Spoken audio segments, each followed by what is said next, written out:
بسم الله الرحمن الرحيم الحمد لله والصلاة والسلام على رسول الله وعلى آله وأصحابه ومن والاه. أما بعد، شيخ الإسلام قدس الله روحه وطيب ثراه در عقیده واسطیه چندین حدیث ها را ذکر کردند که در آن وصف الله سبحانه و تعالی آمده است. از جمله گفتند که و قوله صلی الله علیه و سلم افضل الایمان ان تعلم ان الله معك حيثما كنت حدیث حسن. و قول جناب رسول الله صلی الله علیه و سلم که گفتند بهترین ایمان آن ایمانی که اینکه دانی که الله همراهی تو است در کجایی که هستی. این بهترین ایمان است. گفتن مقصد این است که این سخن جناب رسول الله صلی الله علیه و سلم دلالت میکند که ایمان مرتبه های دارد و ایمان از همدیگر فرق میکنه. ایمان همه برابری همه نیست. بهترین ایمان این که دانی که الله تعالی همراهی تو است. گفتن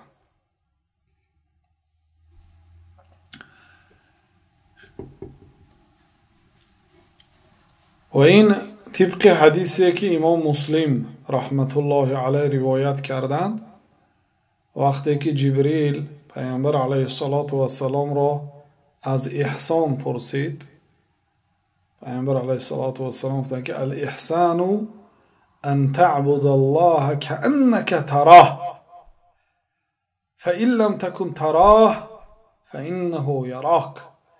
احسان این از ایمان هم بلند است مرتبهش. این که الله تعالی را چنان پرستش کنی که گویا الله تعالی را میبینی و اگر نتوانی دیده دان که او تو را میبیند. این مرتبه بلند ایمان که احسان نام دارد. بنابراین پیامبر صلی الله علیه و سلم گفتند که بهترین ایمان این که دانی که الله تعالی همراهی تو است در هر کجایی که باشی. یعنی بدان که الله تعالی همراهی تو است با علمش، با خبرتش، نه با ذاتش. حدیث حسنون. برای آنکه دیگر حدیث ها و دیگر آیات ها دلالت کرده است که الله سبحانه و تعالی در بیرون عالم است و الله تعالی با ذاتش در داخل این دنیا نیست. برای آنکه این دنیا معیده هست. الله سبحانه و تعالی ذات عظیم است.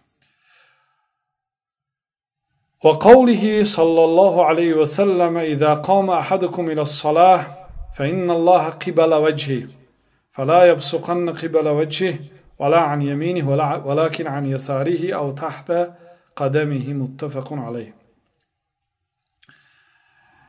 و این چنین سخن جناب رسول الله صلی الله علیه و سلم که گفتند که اگر یکی شما به نماز راست ایستد، به نماز روی بیارد، یعنی به نماز شروع کند، داند که الله تعالی در رو بروی او هست.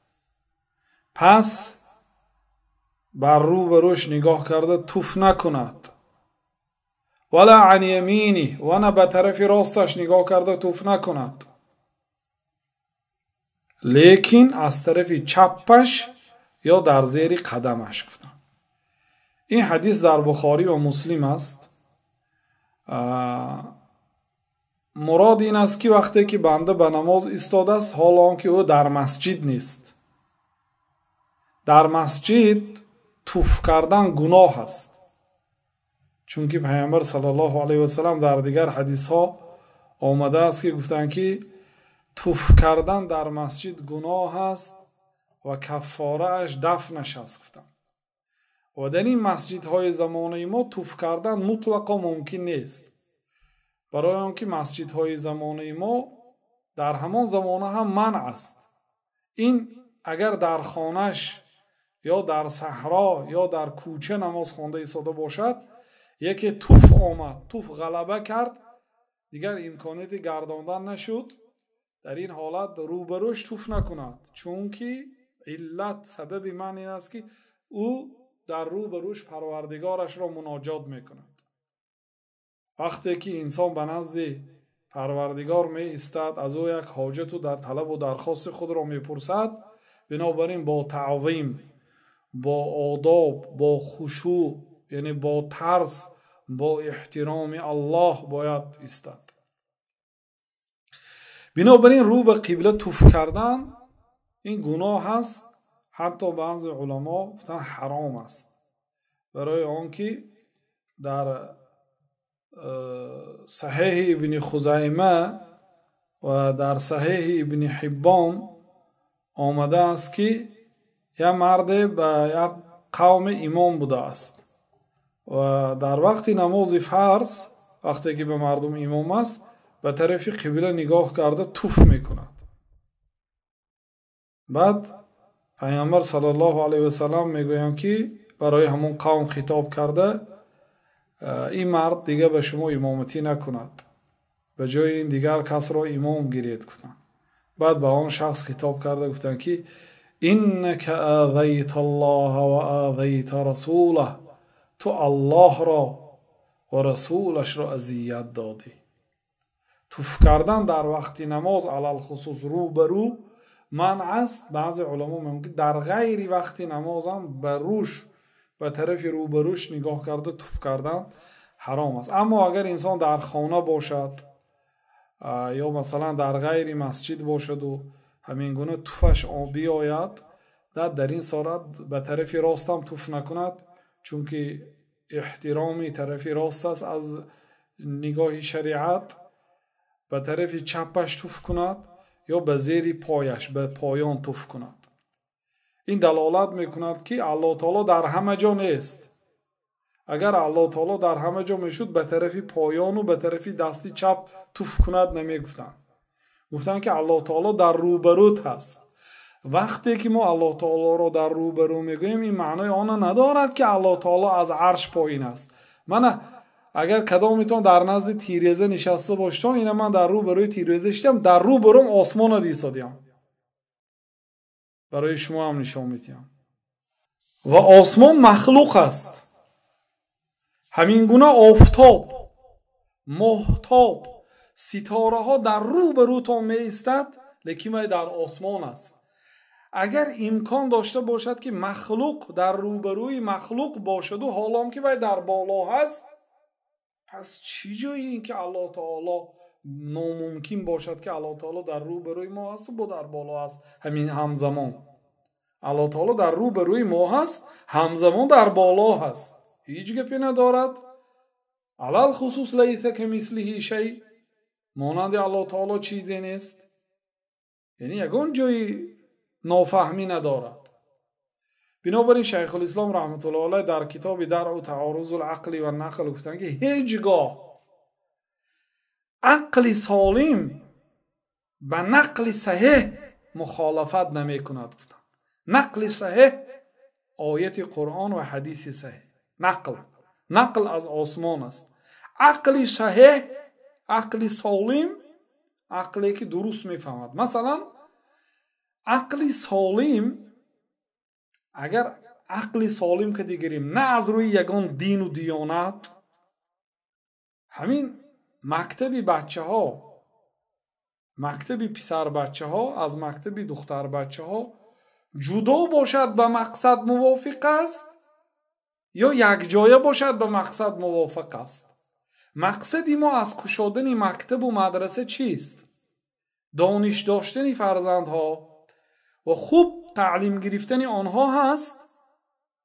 اگر مقصد معارف، مقصد علم همین باشد، با همین مقصد دانشگاه و مکتبها را ساخته باشد انسان، خواه کافر است خواه مسلمان، چیکار کند بهتر؟ مکتب دخترها و مکتب پسرها را جدا کند به مقصد موافق تر است، یا یک جایه کند در یک صنف در یک پرته پسر و دختر شند با مقصد موافق است؟ کی میگوید؟ باید جدا باشد. برای چی؟ که فکری هم بچه هم فکر دختر پریشان میشه، مقصد درس رو نمیفهمه. وقتی که اینها در صنف من همه تا مکتب خوندگی، اکثریتتون دانشگاه خوندگی هستید، همین صنف 9 و 10 و 11 هر روز فسان شده رفتم سر و لباس خوشرو خریدم برای کی؟ هم غم فکر و خیال فقط برای همون دختر، برای خوشرو نشان دادن و یک سخنی ناز گفتن و از پیش همون گذشتن و یک مکتوبچه دادن و در زمانهای ما حاضر که همه جا اینترنت و تلفن شدگی است. یعنی دیگر نه نصیحت به کار می آید نه عقل به کار می آید وقتی که عشق پیدا می شود. این به همگان معلوم است.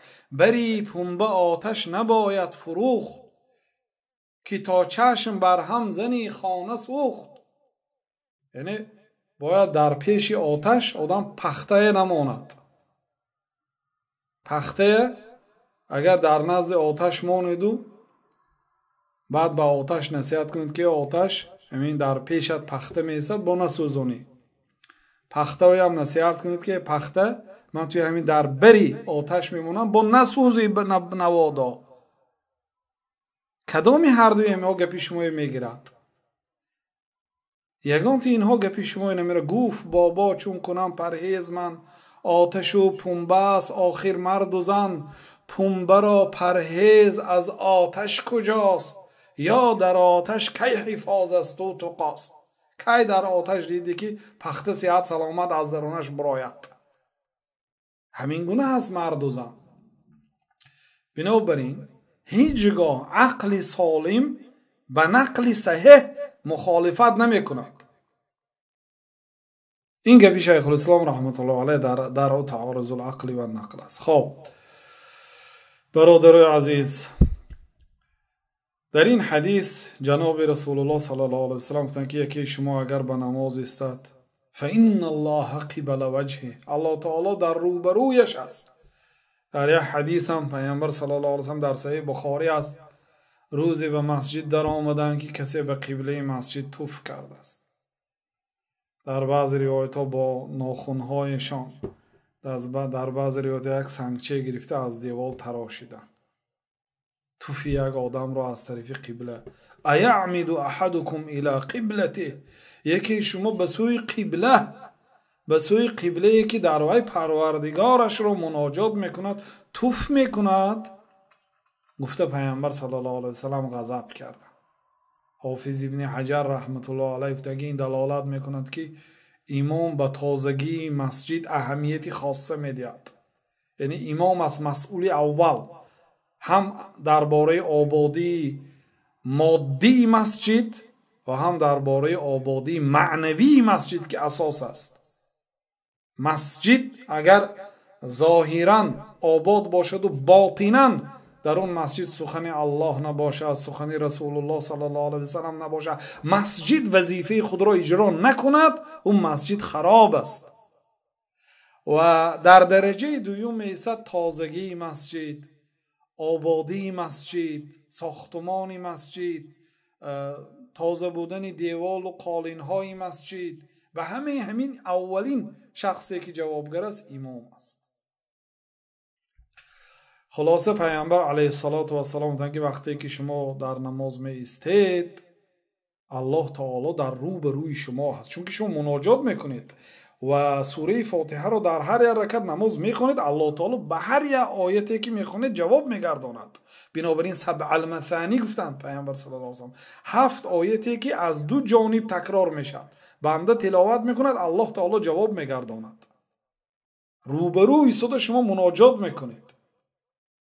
بنابراین به سوی قبله نگاه کرده توف نکنید. این در غیر مسجد گفتیم، از طرف چپ توف کردن یا در زیر پا توف کردن. حاضر در مسجد باشید در زیر پاتون هم توف نکنید، در طرف چپتون هم توف نکنید، ولکن عن ردائه، به یک کنجی جامعش توف کند. گفتن هیچ امکانیتی دیگر نباشد، به یک لباسش، به یک ناحیه اطراف لباسش یا به یک ناحیه رومالش یا به یک ناحیه جامعش توف کند. گفتن نه به زمین در مسجد. اما در خانهش یا در صحرا باشد مثلا در زمین نماز خوانده باشد میتواند به زیر پایش توف کند. حتی در خانه تان باشیدن بالا قالین به توف نجاست نیست برادران، لیکن چیزی مستقذر، چیزی که انسان او را پلیدک حساب میکند، یعنی نجاست نرفت. و اگر توفی شما در لباس شما باشد نمازی شما درست است. بنابراین در ریداش گفتن، در چپانش، در جامش توف کند. وقتی که در جامه توف میکنید توف می ایستد همین خیل نماز میخونید شما.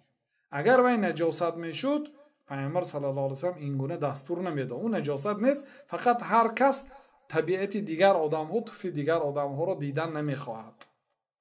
خب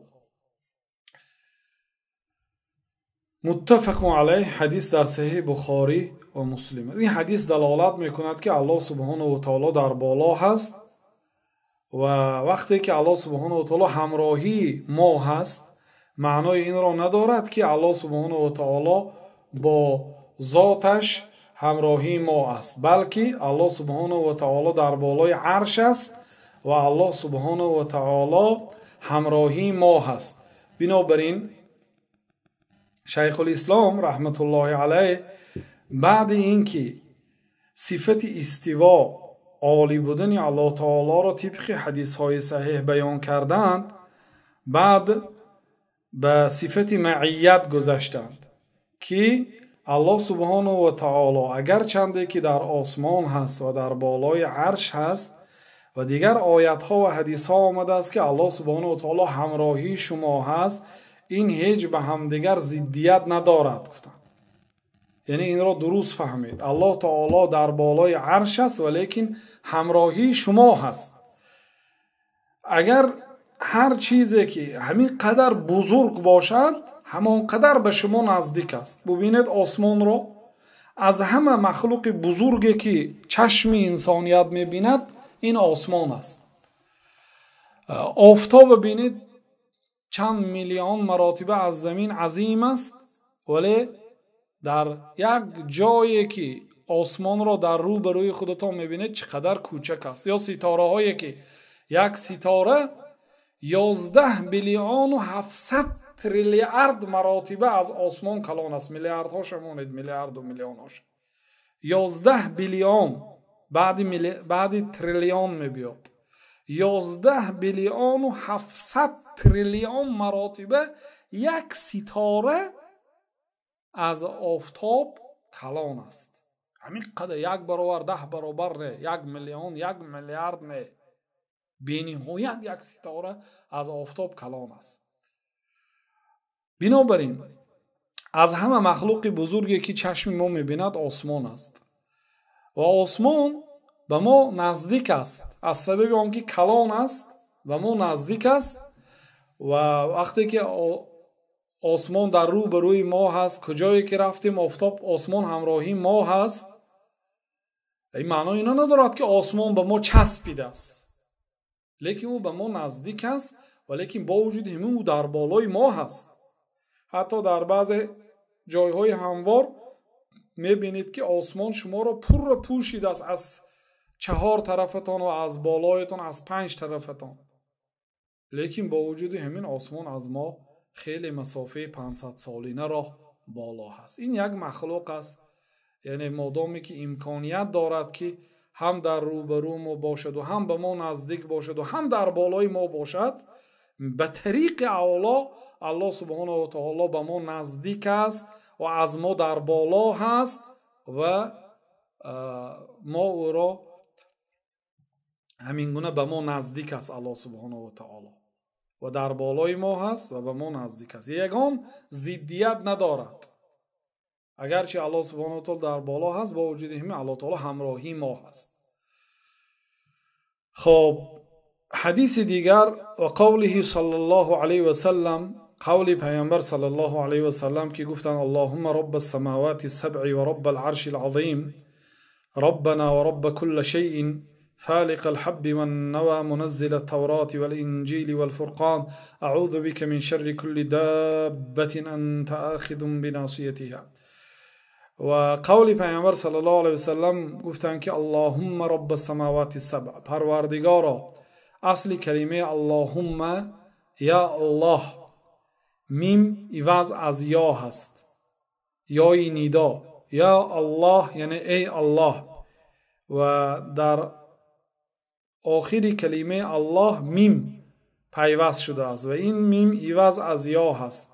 بنابراین هم یا و هم میم در یک کلمه نمی آید، مگرم در بعضی شعرهای عرب که بعضی علما شاذ است میگویند آمده است که قول پیامبر صلی الله علیه و سلم اللهم اصلش یا الله، میم عوض از یای ندا هست.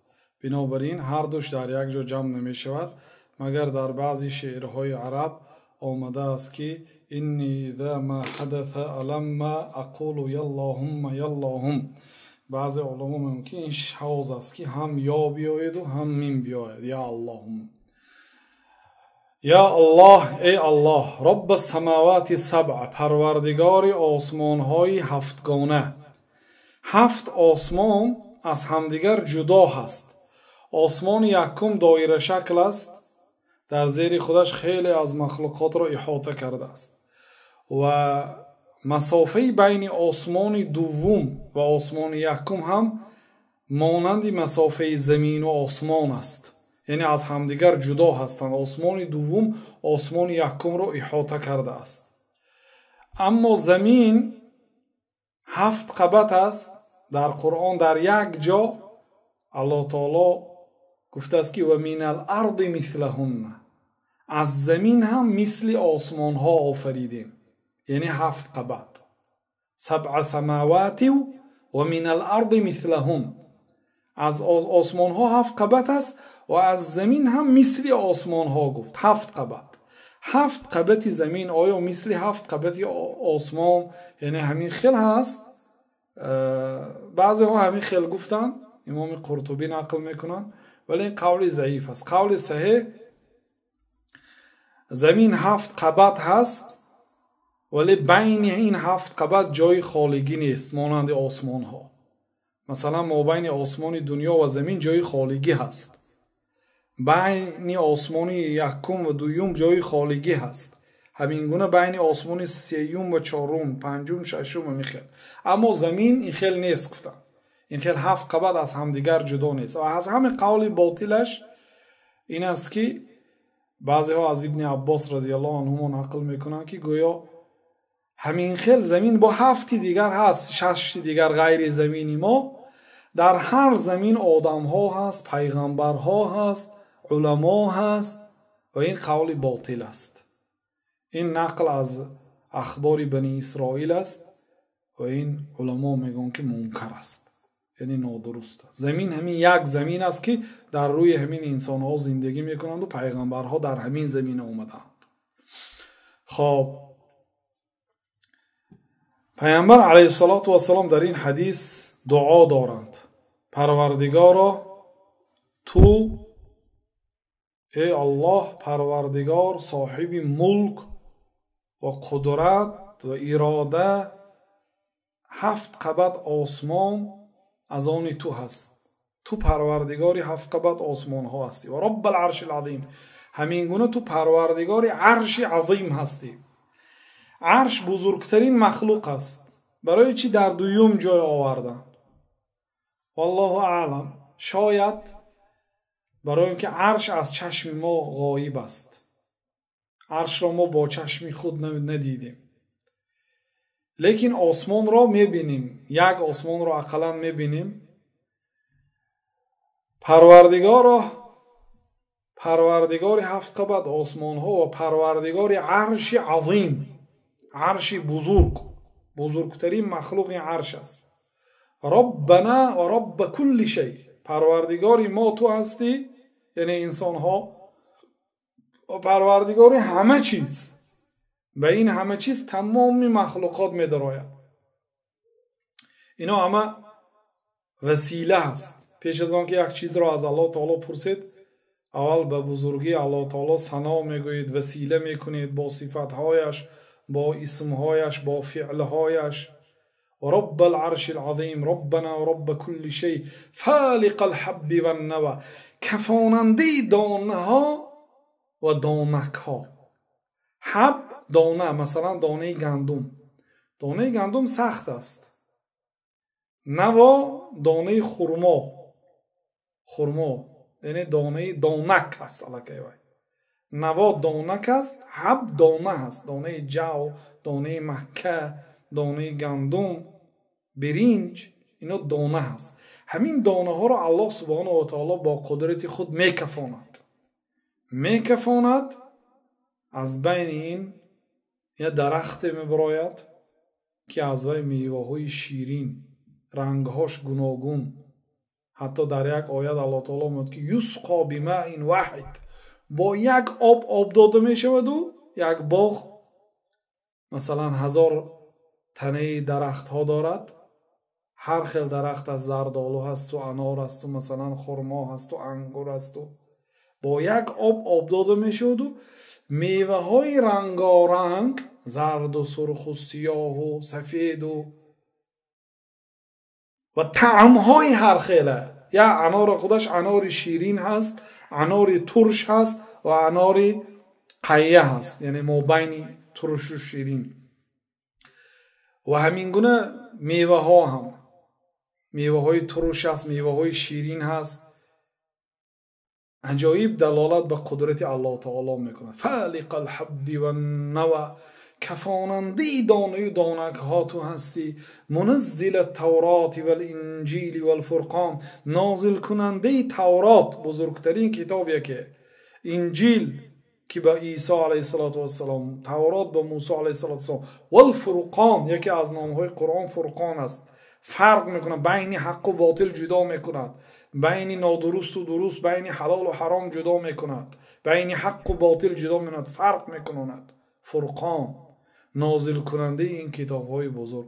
اعوذ بک ان اکون، دعا پناه میطلبم من به تو، من شر کل دابت انت آخذ بناصیتها، از بدی هر یک چارپایی که پیشانی آنها در دستی تو است. یعنی آنها به اجازه تو نه به راست رفته میتونن، نه به چپ، نه به پیش، نه به قفا. هر یک مخلوق خواه بد است، خواه خوب است، او در قبضه پروردگار است.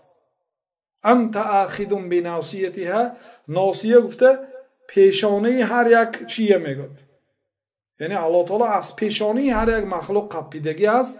یعنی به معنای که حیات هر یک حیوان، حیات هر یک زنده در دست الله هست. به کجایی که الله خواهد به همان طرف میرد.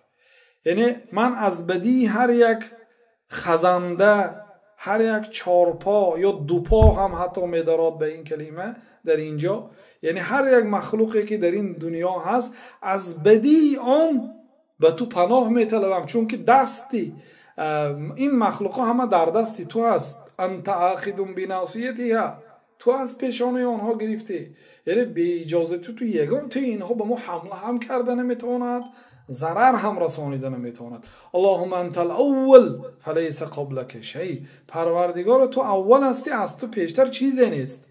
قیروانی میگن که هو الاول لیس لاولیته ابتداء و هو الاخر لیس لآخریته انتهاء. الله تعالی اول است، اولیتش ابتدا ندارد. آخر است، آخریتش انتهای تمام شوی ندارد. تو اول هستی، فلیس قبلک شیء، از تو پیشتر چیزی نیست. و انت آخر فلیس بعدک شیء، تو آخر هستی، بعد تو چیزی نیست. و انت ظاهر فلیس فوقک شیء، تو از همه چیز عالی هستی، از تو دیگه در بالاتر دیگه چیزی نیست.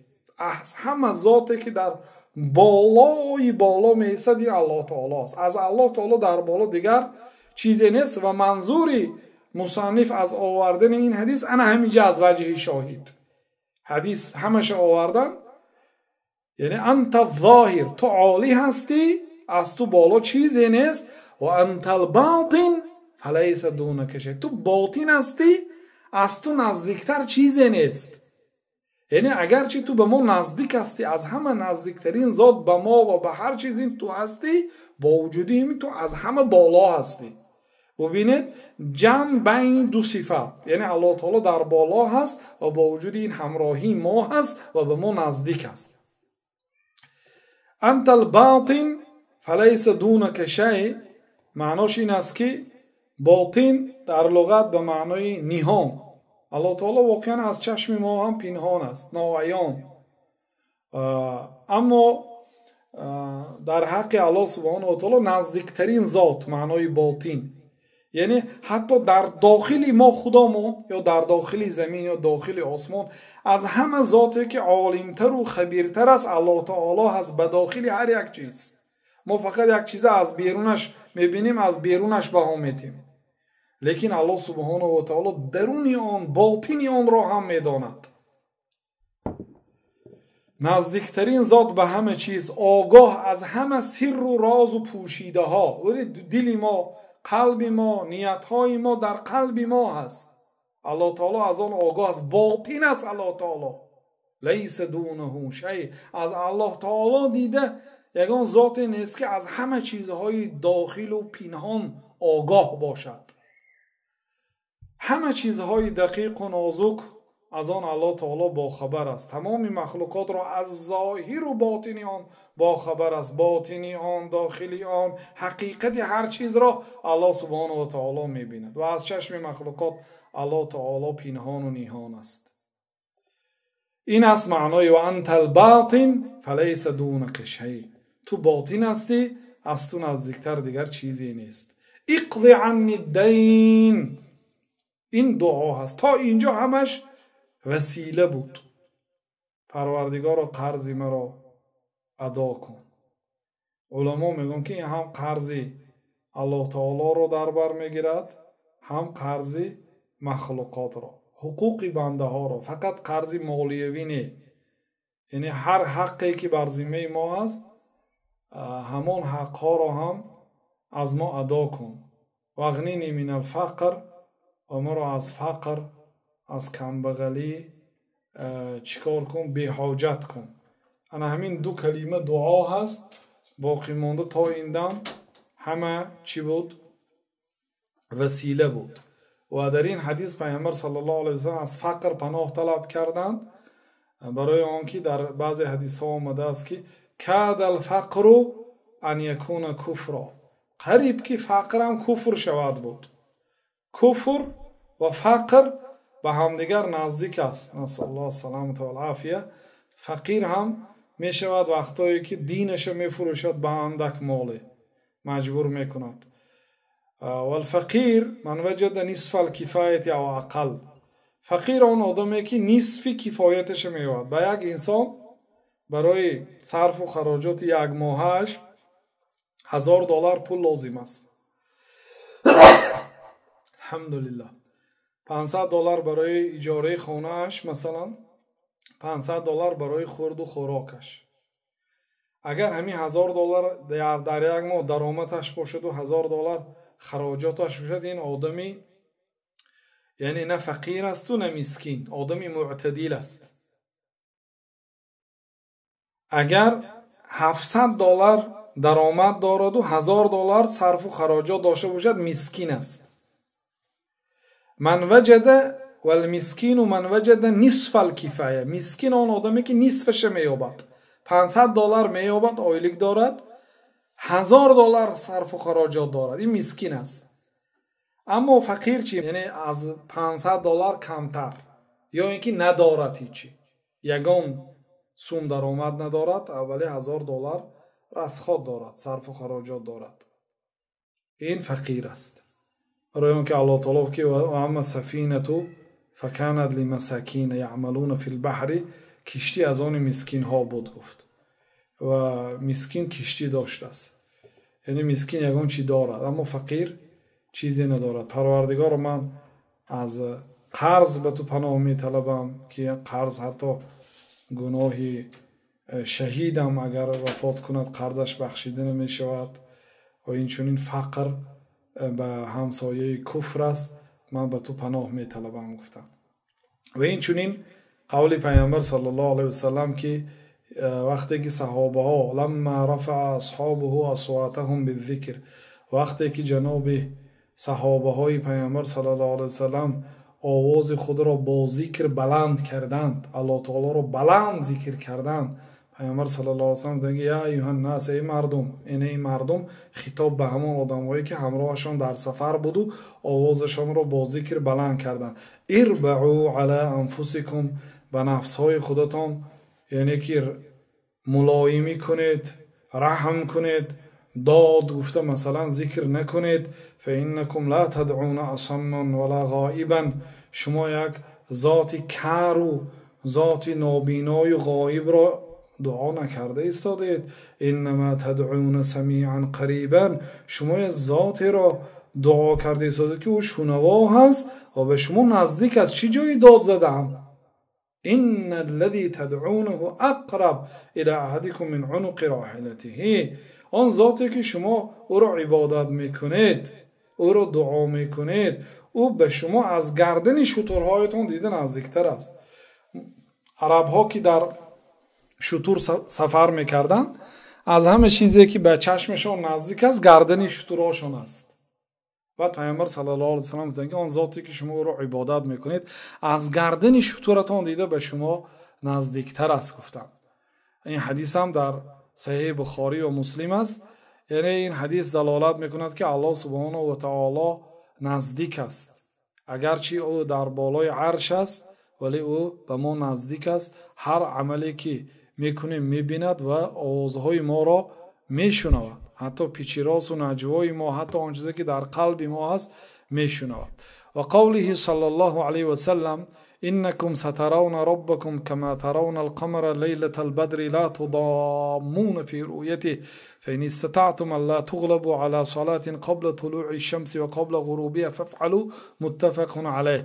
این چنین قولی پیامبر علیه الصلاة و السلام این است که گفتند که شما زود است که پروردگار خود را میبینید چطوری که ماهتاب را شب بدر میبینید.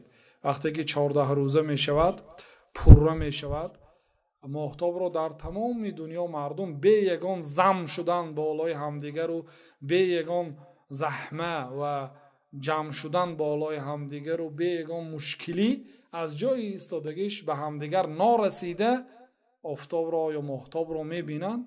یگان ذره به همدیگر خلل نمیرسونن در دیدن ماهتاب. همین گونه شما پروردگارتان را میبینید. گفتم ببینید در همین حالت هم ما الله تعالی را میبینیم و ماهتاب حتی می شود که در حالتی که همین خیل می بینید و ماهتاب در آسمان است، در بلندی هست و اگرچه در رو به روی ما هست لیکن در عالی هست، در آسمان و بلندی هست. خلاصه شما پروردگارتان رو می بینید چه خیلی که ماهتاب رو می بینید و ماهتاب رو انسان به طرف بالا نگاه کرده می بیند، به طرف پایان نه. خب بعد در دوامش شدن که اگر توانید که از دو نماز مغلوب نشوید حرکت کنید، یعنی نماز بامداد و نماز عصر رو در وقتش خوانید و همه این نمازها را. لیکن این تاکید است برای اینکه بهترین نماز و بزرگترین نماز عصر است، سپس نماز بامداد است. الی امثال هذه الاحادیث، به مانند این حدیث ها گفتم، التي یخبر فيها رسول الله صلی الله علیه و سلم عن ربه بما یخبر به، و مانند این حدیث هایی که در آن حدیث ها جناب رسول الله صلی الله علیه و سلم از پروردگارش برای ما خبر میدهد. یعنی وصف الله سبحانه و تعالی را پیامبر صلی الله علیه و سلم به ما ذکر میکند. فان الفرقه الناجیه اهل السنت والجماعه یؤمنون بذلك، البته فرقه ناجیه، گروهی که نجات مییابد، آنها اهل سنت و الجماعت هستند، آنها ایمان میآورند به هر یک خبری که الله درباره خود خبر میدهد، پیغمبر صلی الله علیه و سلم درباره الله تعالی خبر میده، ایمان میآورند. کما یؤمنون بما اخبر الله به فی کتابه، چقدر که الله تعالی در قرآن درباره خودش خبر داد ایمان میآورند، همین گونه هر حدیثی که پیغمبر صلی الله علیه و سلم درباره الله تعالی خبر دادند اهل سنت و الجماعت ایمان میآورند، برخلاف معتزله و اهل بدعت که آنها حدیث آحاد را میگن قبول نداریم در عقیده. من غیر تحریف نمی کنیم ولا تعطیل، باطل هم نمی کنیم، انکار نمی کنیم صفات های الله تعالی را که پیامبر صلی الله علیه و سلم اثبات کردند. من غیر تکییف ولا تمثیل، به مخلوق ها مانند هم نمی کنیم صفات های الله تعالی. چگونه است صفات الله تعالی گفته سوال هم نمیدیم، بل هم بل هم الوسط فی فرق الامه کما ان الامه هی الوسط فی الامم. بلکه اهل سنت و الجماعت میانه هستند در بین فرقه های امت اسلام، چه خیلی که خود امت اسلام در بین دیگر امت ها میانه هستند. مثلا یهودا حضرت عیسی را فرزند از زنا میدانند، نصرانی ها فرزند الله تعالی میدانند. ما میگوییم که نه فرزند زنا هست و نه فرزند الله هست، بنده الله و رسول الله هست میگوییم، یعنی مسلمان ها. همین گونه اهل سنت هم در بین فرقه های مسلمان ها مابین هستند گفتند. در همین قدر کفایتی میکنیم، وقتی نماز شام شده است. ان شاء الله دوام درس هفته آینده. والله اعلم و صلی الله و سلم علی نبینا محمد و علی آله و صحبه اجمعین.